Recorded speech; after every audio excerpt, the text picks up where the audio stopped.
Welcome to another episode of Twice Told Tales podcast. Today we have with us Vanessa Beeley, returning all-star guest, and she's coming from Syria. She's joining us all the way from Syria. So, how are you doing, Vanessa? Is that question? That's a tough question. I really don't know how to answer it these days. As I said before we started, I guess I just feel nobody should be okay. Well, what is happening in Palestine is happening. Nothing should be okay in this world when we just on a live stream 24/7 basis see kids being eviscerated and decapitated and massacred and tortured and abused and raped and an entire generation of Palestinians wiped out in the last 9 months, and it's not stopping. Nothing is stopping it. No, nobody, apart from the resistance factions. Yeah, totally agree. The nonstop hatred and racism, and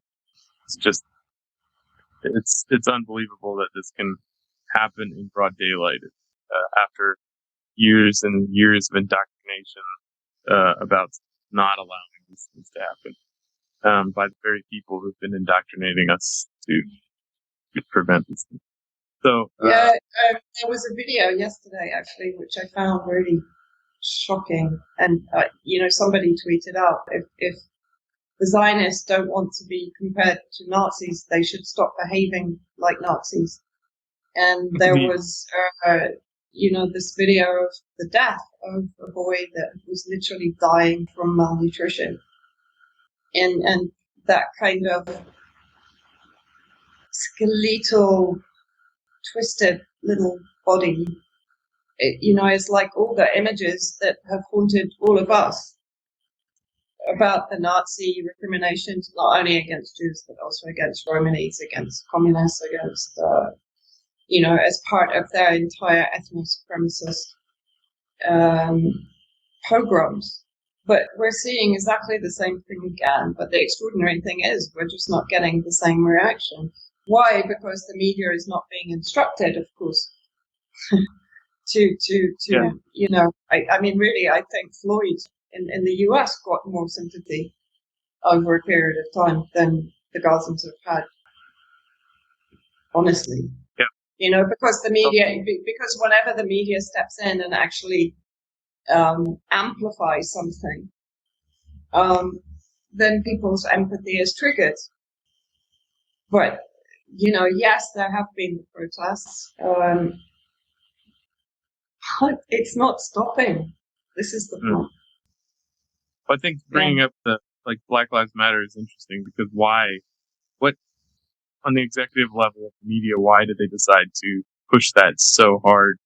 And why are they not pushing this? I mean, I think there's good questions to ask. And some of that factors into what we saw potentially happen in Pennsylvania. I mean, it's very hard to know what exactly happened in the apparent Trump assassination. But a few things we can be sure of, and you're one of the only voices I've heard mentioning this, is that if you truly wanted to assassinate Donald Trump, you would not pick a mentally deranged, just fresh out of high school guy who didn't really shoot well. That's not the choice. And you also wouldn't have him openly walk across a roof so that everyone could see him. You would hide him in a window or something. So, and give him a better gun. He had a gun that isn't suited for long distance shooting. I mean, you can make a shot with an AR-15 like that, but that is not the choice weapon for that. So there's a lot of questions, and all the alternative media is jumping on, it was an actual assassination attempt that the deep state wanted to happen. For me, that seems like they wanted us all to have that narrative. So obvious that plays into the Trump supporter, idea that Trump is against the deep state, when we all know he was just as deep statey as any other politician. He just ran with this concept of being against the deep state.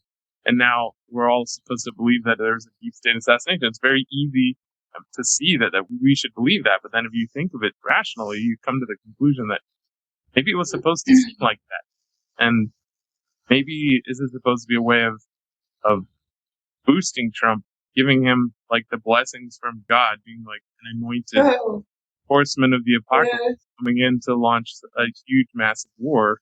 And I think how it connected to George Floyd is that I think the Black Lives Matter protests may have also been a kind of seeding of future social behavior where you have a divisive, for example, Trump's supporters now look at Palestinian protesters as if they are Black Lives Matter protesters. And we all know what Black Lives Matter protesters got away with, burning down whole city blocks and just running havoc.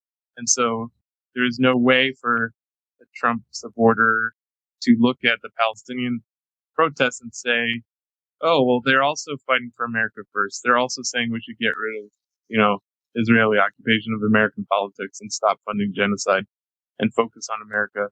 You can't make that connection because now we've been seeded a couple years ago with the idea that left-wing protests are psychotic. Anyway, I'll stop talking. Hear your response. I think, in any of these events, and I think I was pretty fast on X, whatever it is, to kind of say, people, this is a psyop. I'm not interested in going into the kind of what gun he had, whether there was 2 shooters, 1 shooter, blah, blah, blah. Other people are way better at doing this kind of OSINT stuff than I am. But for me, it's like you always have to look at the direction of travel. What is achieved? Who gains by whatever event takes place? Right? And as soon as I saw this event, one, the iconic image, of Trump recovering himself from the ground with this kind of already dried blood on his ear, which is virtually impossible because I've cut the same area of my ear and it does not stop bleeding for hours. I mean, around 12 hours it was still bleeding, and I only had like a tiny little scissor nick. Oh, yeah. But the blood was already dry when he stood up. 1, 2, all right, there's a shooter out there. There's potentially more shooters, but they allow him to basically give another headshot by the way he stood up, right? Which in security terms is ridiculous. You don't do that. He's smothered and he's taken out. And then the fact that this image within 8 hours was appearing on T-shirts and memes on Twitter, and there was a whole raft of kind of, I would say, Republican followers who were suddenly picking this up and running with it to a degree that was completely exclusive to any discussion on what else might have actually happened. I'm not going to name any names, but they were big names in the Republican camp on social media that uniformly just accepted it as being an assassination attempt, right?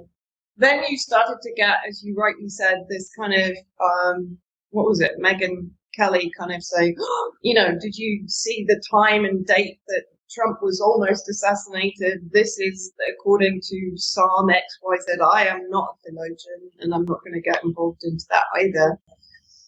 But when you look at what's happening in the Middle East, and yeah, Joe Biden has been providing the bombs. America, AIPAC, the billionaire complex has been providing the bombs because that's what makes them money to obliterate Gaza and to, as we say, probably kill way more than 200,000 people in Gaza. I mean, the numbers, I think, are even the latest Lancet survey, which says 186,000, in my opinion, is way too low. And Biden can be considered or analyzed as having kind of dragged his feet a little bit, like he froze the delivery of some of the 2,000-pound bombs until, of course, he allowed them in and they bombed Al-Mawazi camp with them. But Trump, you know, I mean, Trump in the Middle East, I mean, I get this all the time. People say to me, yeah, but he didn't start any wars. I said, did he end any? Did he end any? Or did he actually increase the suffering of the people that had been subjected to war for decades? You know, like, war isn't necessary. We live in the age of hybrid war. We live in the age of multi-spectrum war. It doesn't have to be a bomb-dropping war. Trump basically in Syria brought in all of the economic measures that every single Syrian will tell you it's worse than living under the mortars, living under US occupation of resources and then living under the Caesar sanctions that Trump brought in. And Trump brought in the Abraham Accords, which is effectively the seal of approval on Greater Israel. Because if you look at the normalized nations, you have Greater Israel. The only thing that is missing is Syria and Iraq. Because you have Egypt, you have UAE, you have Bahrain, you have Saudi Arabia. So you have most of Jordan. Look at the map of Greater Israel. The Abraham Accords is what succeeded in giving Netanyahu Greater Israel. Right. But you know, people, he wanted to give Jerusalem to Israel. They wanted to call it Trump Heights in Golan because he said, you know, why are we campaigning against Israel being allowed to keep the Golan territories? But people forget this. It's like it's like kind of goldfish policy, you know, in America. It's like in 2021 or in when was he actually elected? 2021. They wanted Trump because X was so bad. Mm-hmm. Then when they had Trump for 4 years, they wanted Biden because Trump was so bad. Now they've had Biden for 4 years and they want Trump because Biden was so bad. That's America. Yeah, it's like, but it's how Americans still believe in this duopoly. They still believe that voting for Republican or Democrat is going to make a difference. And this whole America First thing, which is just exceptionalism under another brand, because ultimately what it means is putting America first, which means who cares about the brown people that are getting bombed and obliterated and exterminated, as long as we stop nuclear war with Ukraine, with Russia, which they're not going to do. I mean, Pompeo's initial kind of proposal for a peace deal is ridiculous. It's absolutely no different to the current NATO plan, basically. So, you know, I'm at a loss because I've even had people say to me, yeah, but Palestine isn't the only issue. I'm like, how can it not be the number one issue? You have been destroying and plundering and alienating the entire global south since you were established on genocide. I mean, America is effectively another settler state. Yeah. Yeah. You know, sorry, I'm just really kind of, I've had it at the moment because, you know, I live in Syria, etc. You live in Iran. Iran is under devastating sanctions, but at least you have control of your resources.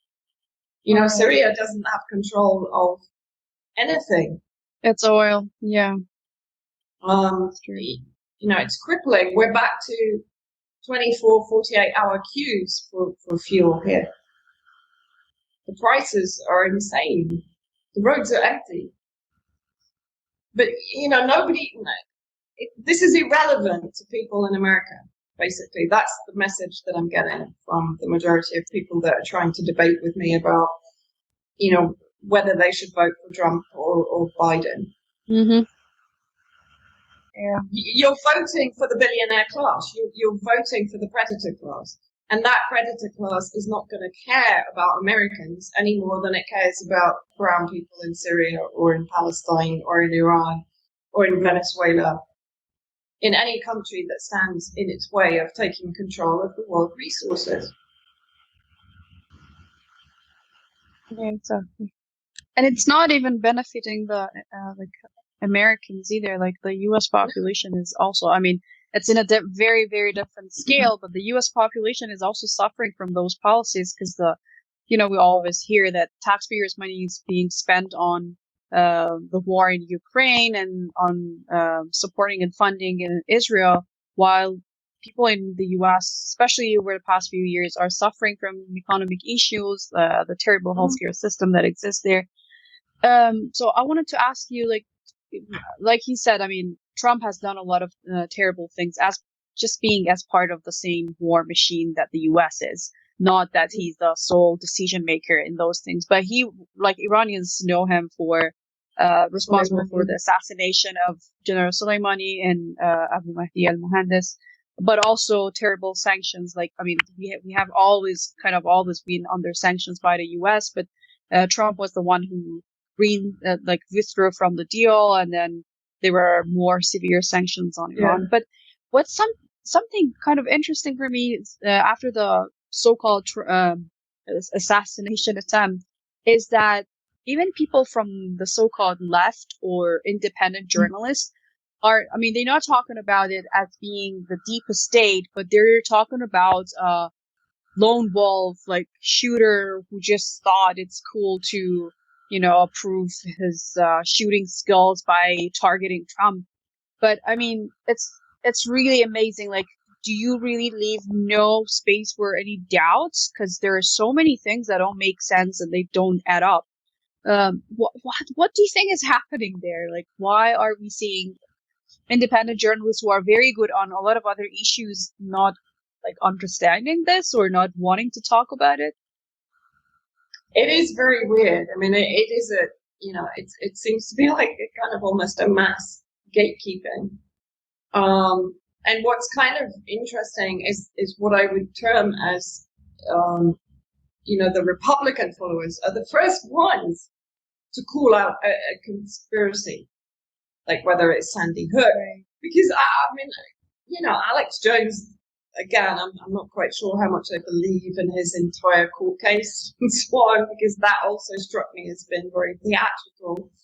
But whatever. But even he, the only thing, I'm not a big follower, but he put out something talking about the assassination as if it was as if it were completely de facto. This is what it was, Whereas normally he would be the first one to be calling out the fact that these are crisis actors and so on and so forth. But yeah, you're right. There's I don't know if that's coming from the majority of U.S. independent media, and potentially, I guess, they still believe in this whole two-party system, and that there is democracy in the United States, and that the elections are not completely rigged in advance and as corrupt as hell. But if they do, then in my opinion, that's not due diligence as a journalist, because you really don't have to kind of, dig very deep to discover what a sham American democracy really is. I mean, and this is the extraordinary thing, we're watching Fiora Isabel can tell you way more about what's going on in Venezuela, but the way that she describes the electoral process in Venezuela, it's absolutely watertight. I observed the referendum voting in the Donbass in 2022. It was really well managed. If you look at what's just happened in Iran, I mean, a totally kind of democratic process by which the president was elected, right? But of course, this is completely annihilated from any discourse about those countries. Exactly. And so this is where I struggle, yes, with many in the kind of left independent media that are kind of buying into this whole narrative of there actually being a choice between Republican and Democrat. And I have seen one or two even slightly kind of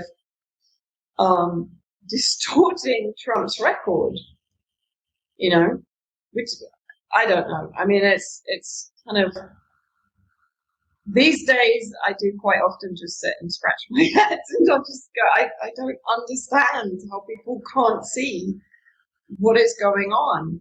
I mean, you've only got to look at, for example, J.D. Vance, backed by Peter Thiel, which is Palantir, which is CIA.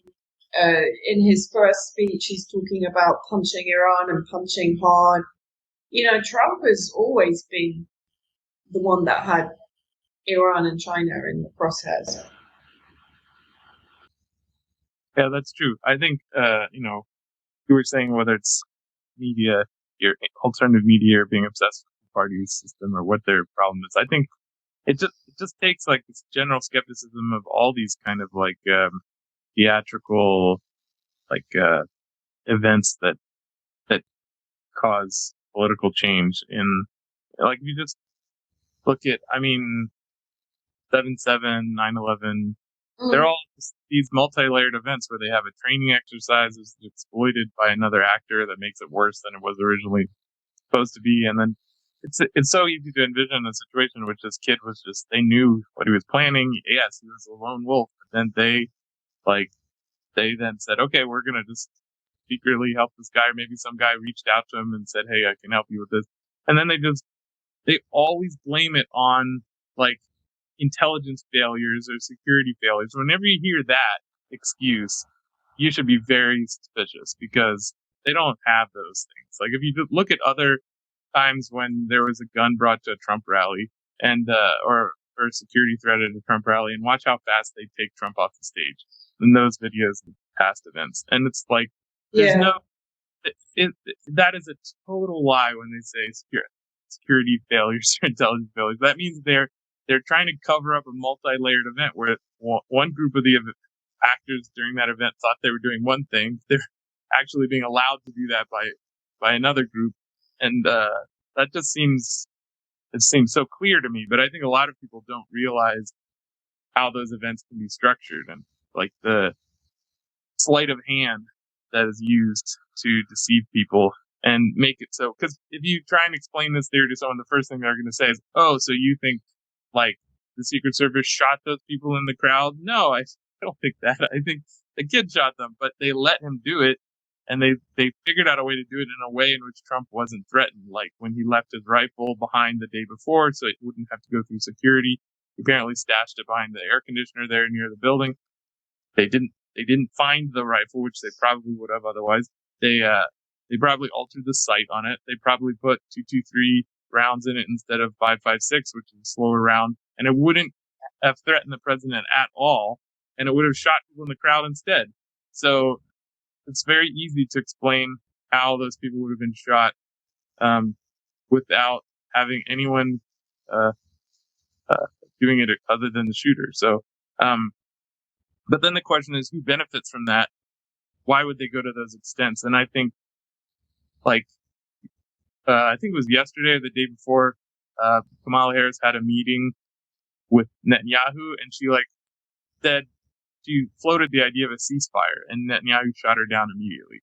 So it's like, I think they might have just been afraid of the wild card of Kamala Harris, or whoever might have replaced Biden could be less pro-Zionist. And they knew they had Trump in the cards, and they had J.D. Vance in the cards. What do you think of that when you're trying to just personally try and rationalize what might have been the motivation for giving this apparent assassination? I mean, I don't think they're worried genuinely about any particular, because they're all captured. I mean, the entire US political system is captured by the Zionist movement, as it is in the UK. So I don't think they worry about any wild card, or because let's remember, Trump was supposed to be a wild card. Didn't see much of that during his 4 years tenure, really. I mean, people still tried to dredge up little things that he did, like people were circulating that video where he walked away without shaking Netanyahu's hand. But then, as people pointed out, yeah, but that's a fake video because they've just cut at that point before he circles back to pump his hand. And I mean, they've just spent time in his Florida resort.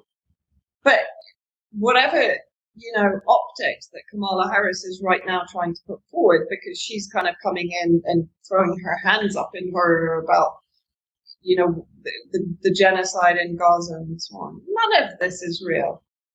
None of this is real. This is the thing. It's all smoke and mirrors. None of them are genuine in what they say. None of them have a humanitarian bone in their body. That's true. Right? They are soulless because all of these people have watched this genocide for 9 months and done nothing. And I think another really important point, because I was watching, the grilling of the head of security, her name escapes me now, but that was also insane, because anyone who is in a position of being the head of that security team is not going to be unable to give the information that she was being asked for. Right. But what is really important here, there was a lot of messaging coming out of that grilling, and that messaging was about the safety of all Congress people, right? And so when you start to bring that in, you start with gun controls, the whole control grid comes in. You're back in Patriot Act time. So I think that's another stream of the direction of travel here, is to bring in extra control, extra surveillance. And the thing is, I've been doing a lot of work on the kind of the Unit 8200, the Israeli forces spy unit, and effectively how those that are being trained in Unit 8200 are now fully established in most of the cyber surveillance tech startups in the US and in the UK, and they are controlling everything in our lives with relation to surveillance, right? And I mean, I've been watching recently, there's a couple of, speeches by Netanyahu back in 2017, and I think a bit more recently, talking about how cyber surveillance, cyber warfare is the way forward, and that Israel now effectively, either through infiltration of American companies or through the establishment of 8200 startups in the US and the UK. I mean, for example, in the UK, all of our private, not mine, thank God, because I'm living here, but all private information from the health sector, from the education sector, from the Ministry of Defense sector, is being stored on Oracle. Oracle is a Zionist organization, through and through. They don't employ anyone that doesn't support Israel. So all your private information in the UK and in the US is going onto storage with a Zionist organization. A Zionist organization that is part of a Zionist entity that is committing genocide and is developing all of the AI surveillance structure and punishment structure that potentially is going to be deployed also in the West. And no, that isn't an extremist view. There's a reason that this is being developed. There's a reason that now they're talking about the need for control, the need for extra surveillance, because every single politician in the US is now in danger, because if they can shoot at Trump, they can shoot at anyone. This is a really dangerous narrative now that's being cycled out of this whole kind of interrogation of this security person whose name I still can't remember. She wasn't fired immediately. That tells you something. I mean, that's like the 9/11 perps. They all kept their jobs and nobody was fired. Yeah. They said it's a failure of intelligence, yet nobody was fired. They said it's a failure of security in this case. If you say it's a failure of security, then you should resign. That's how it works when you say those words. But if those words are said and the people aren't resigning, No, they're just given a job, like a desk job somewhere else and very well paid. Thank you very much. Yeah. Or they go and join the Tony Blair Institute. That's where most of them are ending up. Yeah. Right. So it's just, that was a huge, because I said that immediately, like the very day I was like, the Secret Service there has to be, layoffs or firings from this, because this is just insane. You would never see this, even in the most, unfunded secret services or protection services in, developing countries. You wouldn't see this kind of behavior. This is just like uncalled for clownishness.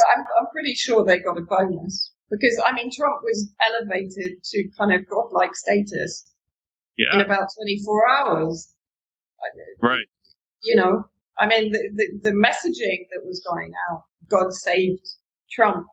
Yeah. It's just like, and the problem is, if you look at the Trump administration even before,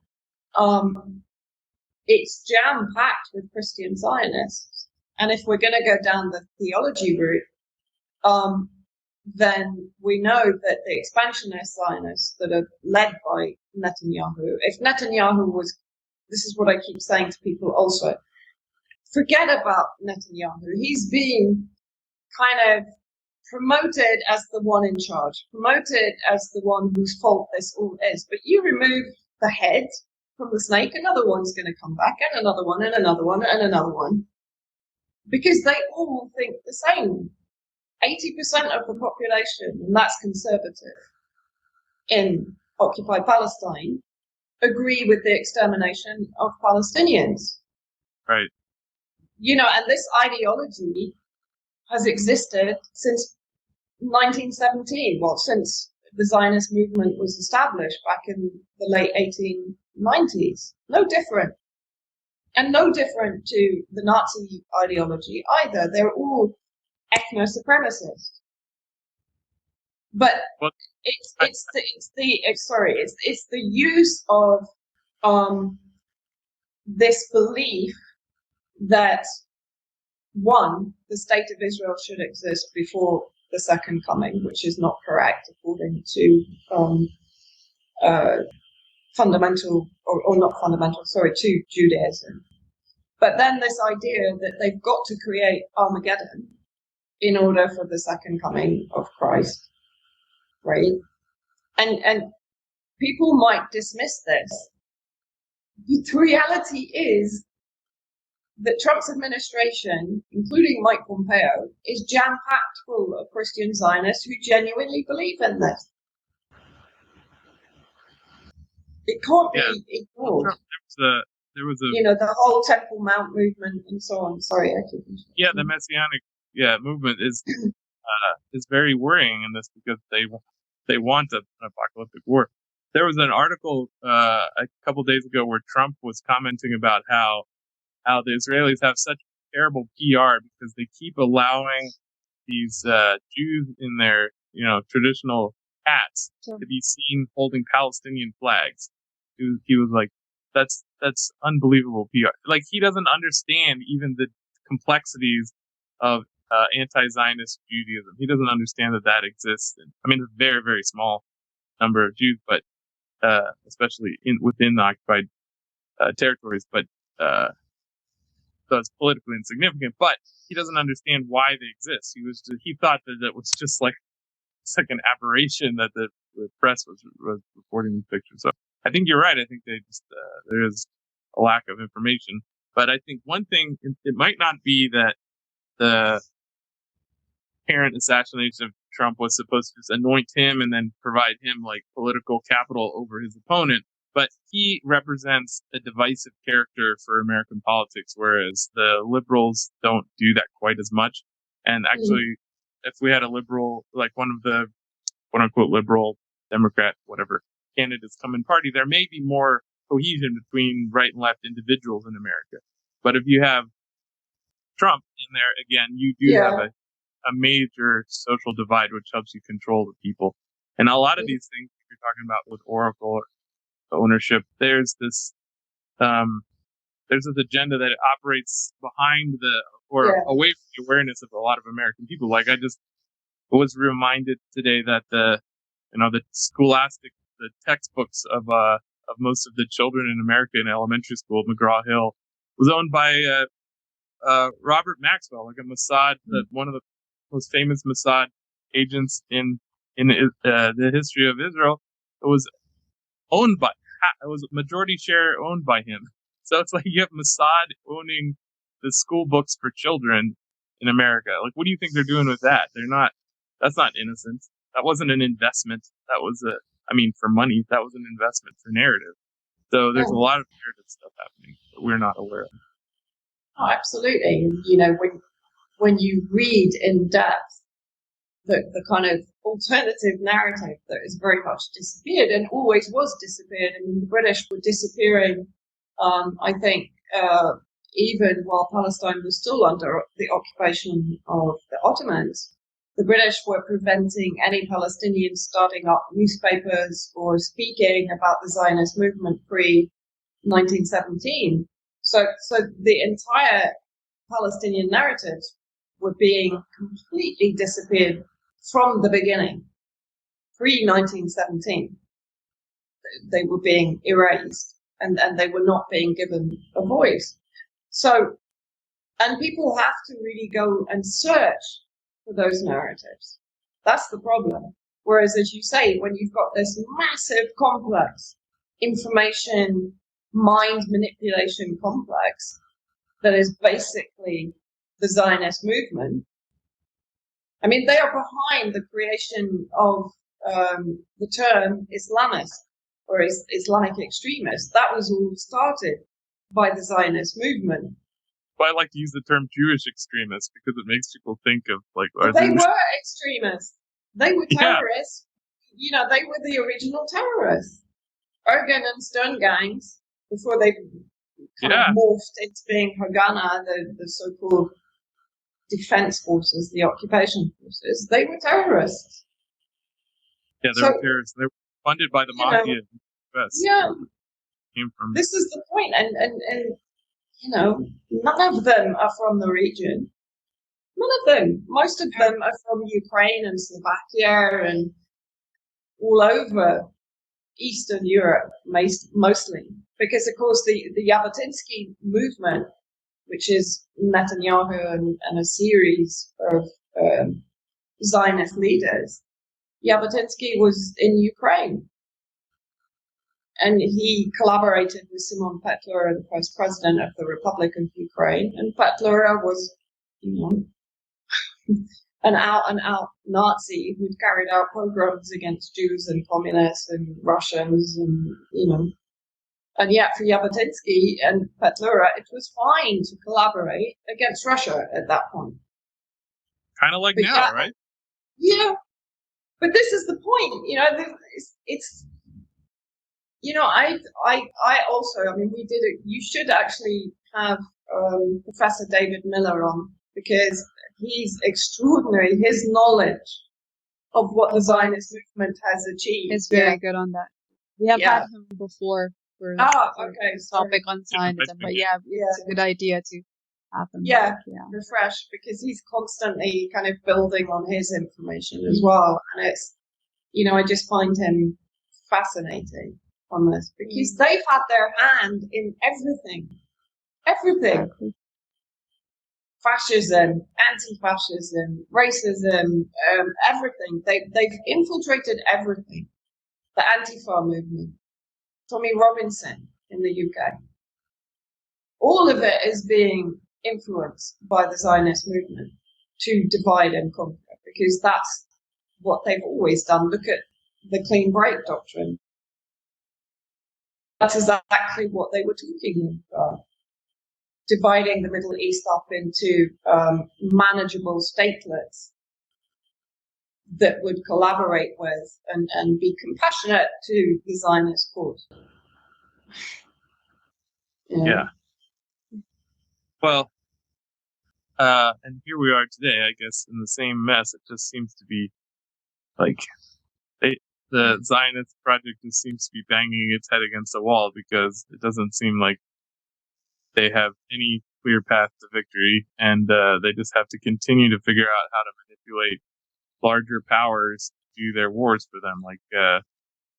And I feel like when I saw that story about the assassination, that was my initial reaction. Was like, okay, so now we have our the guy who's gonna launch us into a big world war. Like, this is our guy. Like, because now he's been anointed. And yeah, I appreciate you being willing to like say what you feel about it too, because I think a lot of people are just kind of too cowardly to to like discuss options. Because I mean, if you just say you did it this way, it happened this way or that way, then your audience just kind of goes to sleep. But if you allow for like a diversity of possibilities based on, I mean, it's all evidence. We don't have any evidence that's conclusive in any way. We just have what the government says.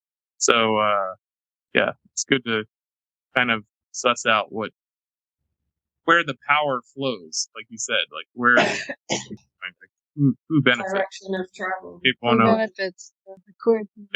Yeah, but also the direction of travel. I mean, the thing is that we know, what was it, Robert F. Kennedy talking about why Israel was so important to them, basically to prevent the rise of any other global power, which includes Iran, Russia, China, the freedom of the global south to decide who they sell their oil to. This was anathema to the United States, and he was very clear about this. It was black and white. That's why we have Israel, right? The Indian Middle East Economic Corridor. That's all about shutting out. That's making use of and exploiting the Abraham Accords and the normalization with the Gulf states and Jordan, the absolute decimation of Gaza to create a free trade zone, the manipulation of Egypt into providing the port and the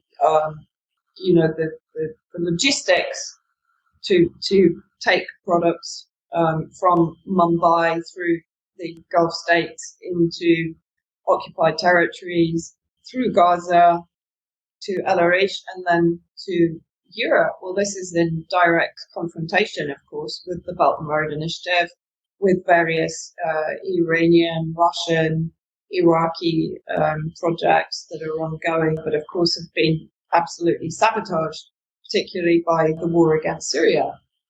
So this is all about, it's all kind of usual historical story of one empire pitting itself against another.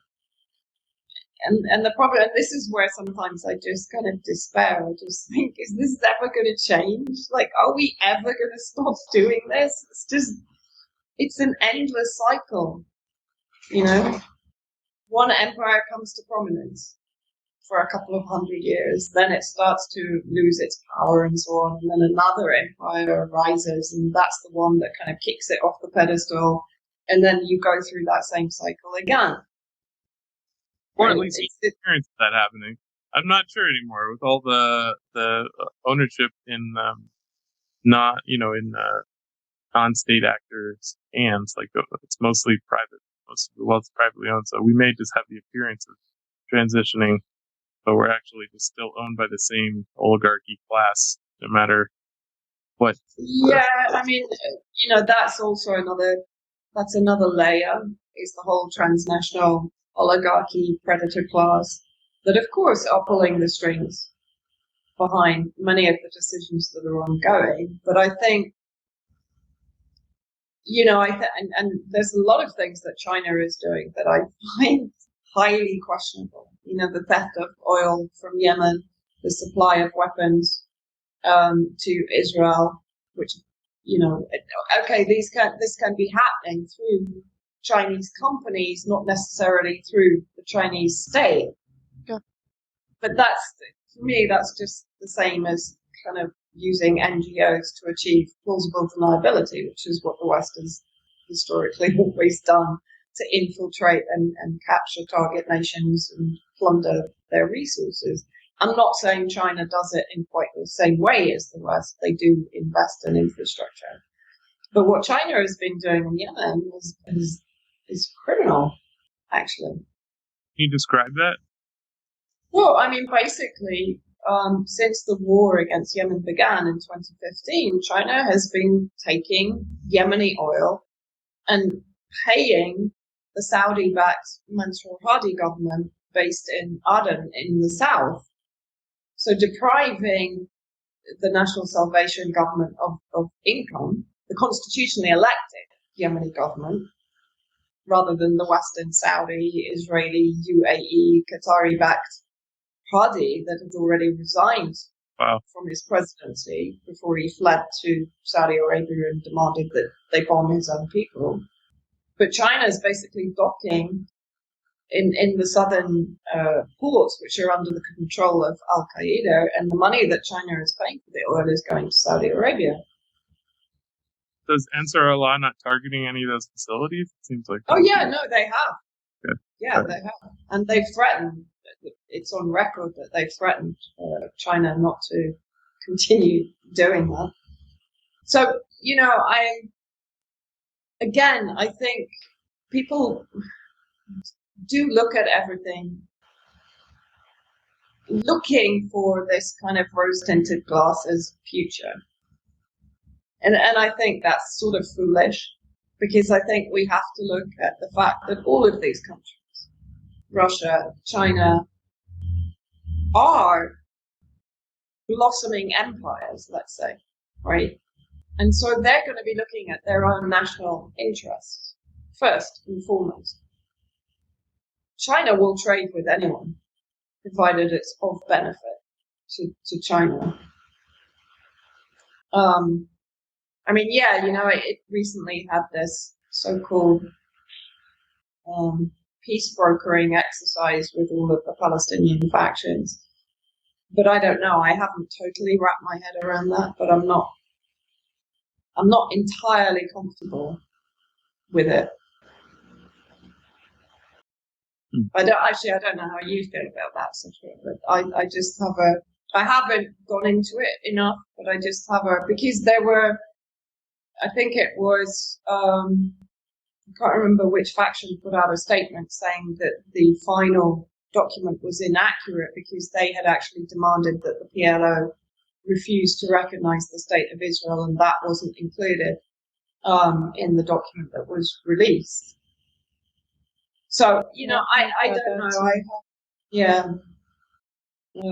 I have reservations, let me put it this way. Where I put my faith is with, as you say, the non-state actors across the region who, are doing an incredible job of supporting Palestine. Yemen is number one, just because,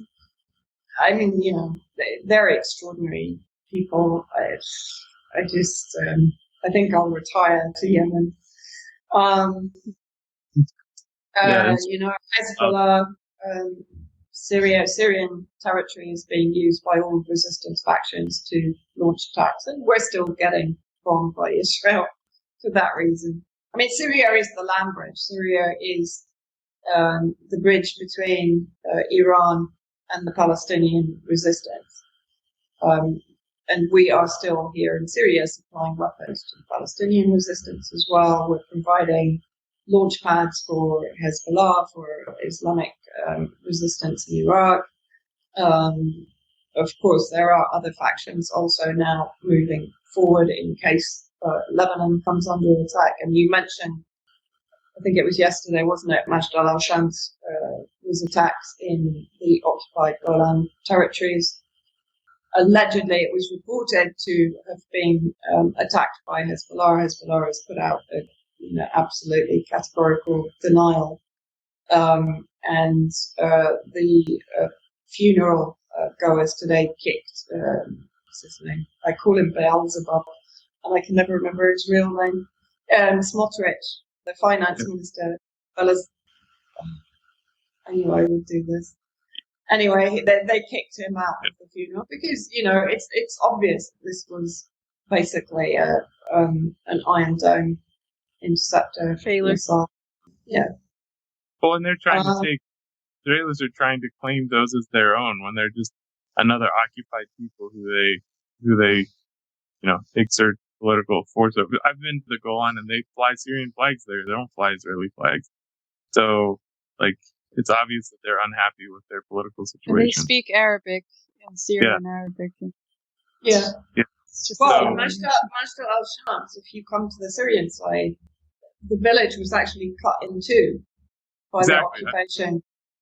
And there's a little kind of, it's not really a valley, it's like a gap. And people used to kind of throw things to each other and talk across the gap.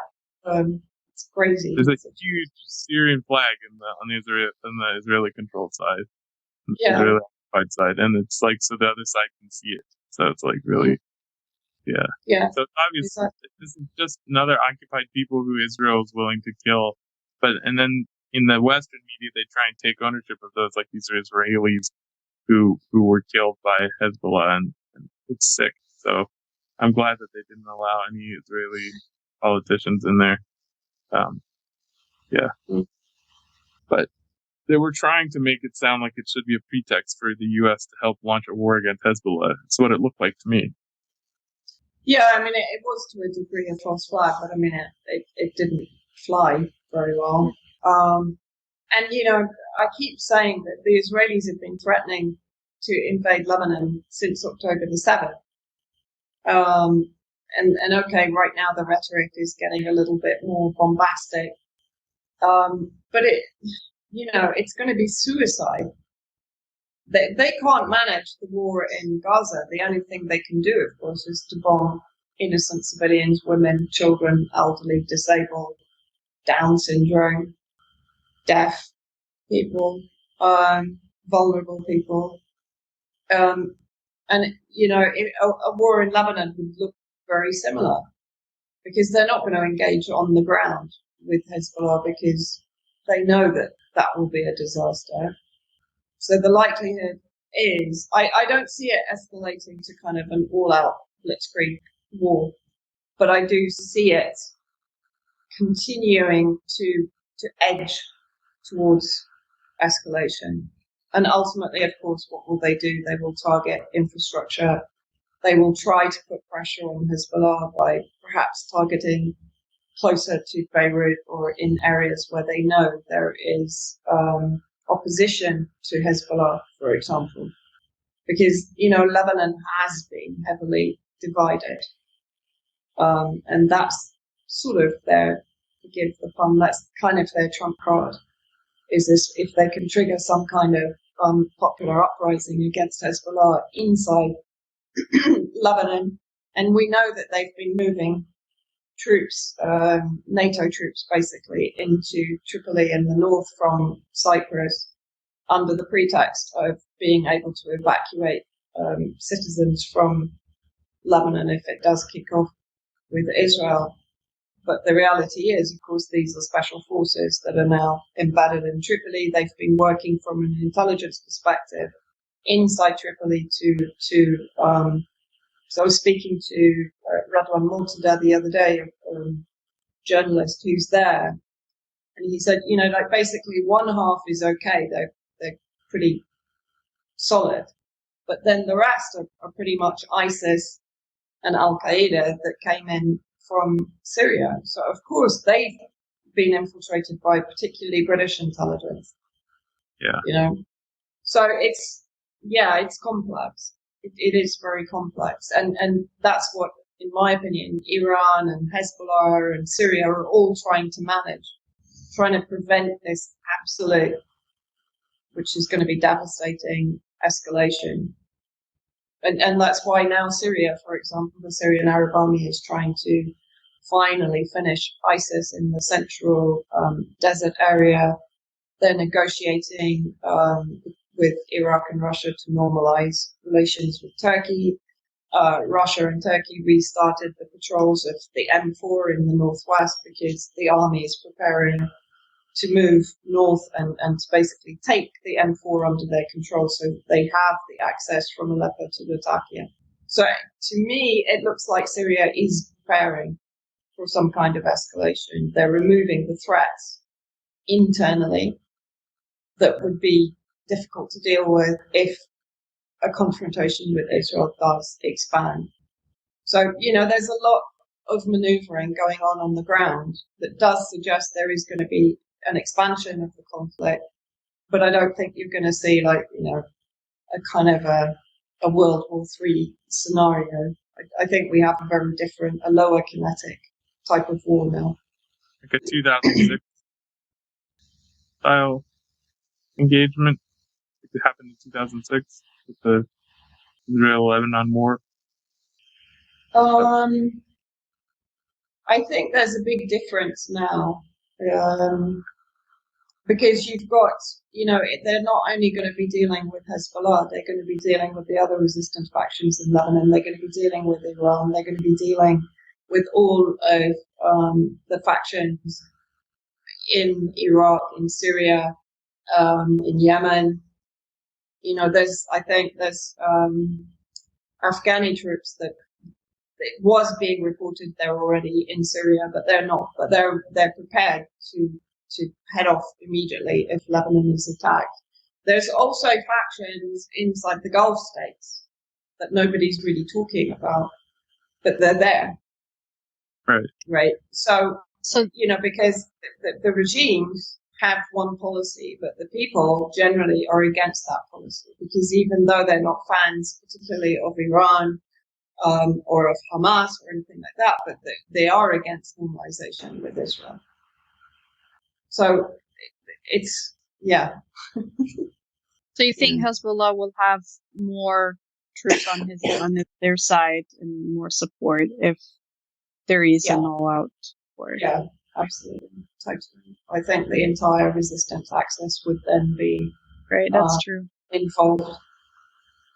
Yeah, I mean, everyone has made that statement. Everyone. Oh, Iraqi resistance have already said they will come to Lebanon. Ansarullah now has established a coordination room in Baghdad to work with the Islamic resistance in Iraq, which we know is multiple factions, including the PMU, the Popular Mobilization Forces, which of course was Abu Mahdi Mohandas group. He was the leader of that are now incorporated into the Iraqi army. The Iraqi resistance are now sending a very clear message to the Iraqi government that they're dragging their heels on expelling the US, so now they're going to start retargeting US bases, and they have done recently in the last few days. So, you've got an entire army that would mobilize at that point, I think, because if it's not halted in Lebanon, then of course it spreads to Syria, Iraq, Iran, and that's the intention. So I guess the real question is not who's going to step in to protect Hezbollah, but who's going to step in to protect Israel. So we have now the U.S. as the main linchpin in a massive escalation there, which then brings us back to the manipulation of the American public. And I think still seems to be a giant question as to whether we saw a false flag or a multi-layered psyop in Pennsylvania, and that we're supposed to believe that Trump and it anoints to lead us to this huge escalation. For me, it was without a doubt from the second it happened, and that's why I tweeted out almost immediately, this is a psyop. Like, honestly, if you're falling for this, you're stupid. I agree.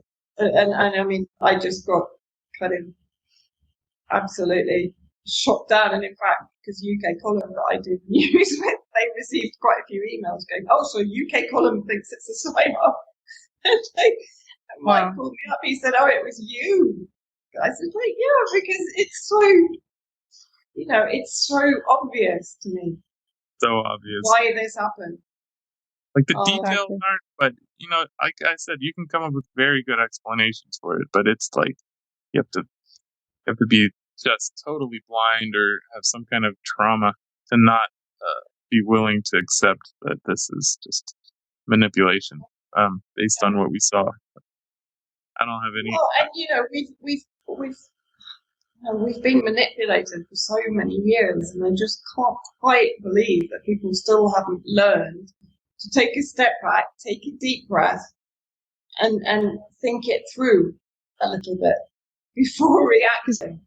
Yeah, because that's probably a lot more comfortable to just believe what's on the Yeah, surface. I guess, and just react. And the thing is that what I find quite disturbing is they're willing to be triggered to react in normally a very kind of negative way. You know, whether it's the Ukraine war, an immediate knee-jerk reaction which led to Russophobia, basically, right? Or against Iran, or against China, or against Syria. And, you know, Syria still gets it in the neck because of the propaganda that began sort of before 2011. And Assad is still considered a mass murderer by those people that supported the regime change war.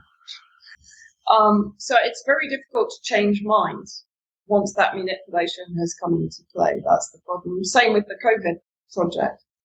Yeah, COVID's a great 9/11 is a good example too, because as far as I know, there's been no updates to any building regulations to prevent buildings from falling into their own footprint due to a small fire in one office, as happened in Building 7. There's been no updates to building codes. So if that's what happened, and we're supposed to believe that's exactly what happened, and we're not questioning it, and there's no other option, then we should update building codes, and we should make buildings every building in America apparently is every cement, steel, reinforced concrete building in America is susceptible to someone throwing their cigarette into a waste paper basket, and the whole building falling down like a comedy. That's supposed to be the reality, and yet nothing's been updated. So I'd like to know now: are the president and the people protected by the Secret Service, are they pushing for an update to security regulations to make it less of a clown show? And I don't think they are. So I think that's the best evidence. No, because the security will target the people. It won't target the security services or anything like that. You'll have, like I said, another Patriot Act where you are going to be searched more than before, where your name is going to be, in some kind of AI hub where they can check on your thought patterns and what you're doing and cut off your finance supply and all the rest of it. Yeah, but the security services aren't going to get affected. That's true, but you would think that if you were, I don't know, one of the Congress people or whatever who relies on not being assassinated by these same goons, that you would expect some kind of federal regulation update or something, or some people resigning so that you yourself felt safe. But I don't think, just like there's plenty of people in high-rise buildings made by the same specs as Building 7 or the Twin Towers, who are just, they have no anxiety living or working in those buildings. For some reason, even though we were told how flimsy these things are by the official narrative, we know in this case those security services are clownish. We saw them on video. If that's true, that's how clownish they are, there needs to be real. I mean, they should hire some Russians to come teach them how to be the cure. So absolutely, I know. Anyway, it's we are living in a very kind of bizarre dimension. Well, I feel like we're living in about 6 or 7 different dimensions, actually. It's like I try to keep myself in the real life one rather than in these bubbles that they're creating. That's why I like you on the show. So. Oh, thank you. I always love talking to you too. No, that's about it. Thanks so much for coming and talking to us about all those different stuff. And I always learn a lot whenever we talk to you. It's amazing conversation and a lot of information. So thank you. No, thank you both. It's always a real pleasure talking to you guys. Thank you. Well, next time we'll have you on and we'll talk about dogs. That sounds That's a better topic. Yeah. Yeah. I prefer my dogs to most humans, actually. Yeah, I can understand that. All right. Thanks for joining us on another episode of Toy Stole Tales. We will see you again next time we do an episode. Take care. Be sure to like and subscribe. All right.